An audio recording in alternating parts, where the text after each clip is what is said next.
Hi friends, நல்லா இருக்கீங்களா friends? நான் நல்லா இருக்கேன். இப்போ நீ பார்ப்பேன் என்ன பண்ணிக்கிருக்கா இவன் ஏதோ கவர்களை பேக் பண்ணுற கவர்லாம் கீழே போட்டு வச்சுருக்கேன், என்னமோ போட்டுக்கிருக்காளேன்னு பார்க்குறீங்களா?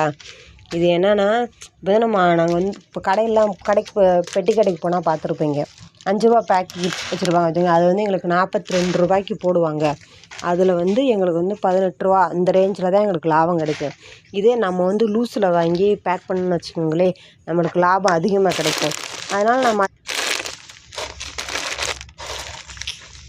மத்திய சும்மா இருக்க நேரத்தில் இதை பேக் பண்ணுவேன் ஃப்ரெண்ட்ஸ்.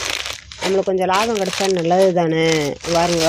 அதாவது நான் பாக்கெட் போடுறதும் இல்லாமல் எவ்வளோக்கு வாங்கியிருக்கோம், அது நம்மளுக்கு எவ்வளோ லாபம் கிடைக்குன்றதை நான் அப்போயே கணக்கு பண்ணிடுவேன் ஃப்ரெண்ட்ஸ். அதுபோல் நம்ம வீட்டுக்கு ஒரு அரை கிலோன்னு வச்சுக்கோங்க, அரை கிலோ வாங்குகிறோம்னா ஒரு 50 கிராம் வீட்டுக்கு எடுத்தது போக நம்மளுக்கு குறைஞ்சது சொல்லக்கூடாது, கொஞ்சம் லாபம் நம்மளுக்கு நிறையாவே கிடைக்கும். தேங்க்யூ.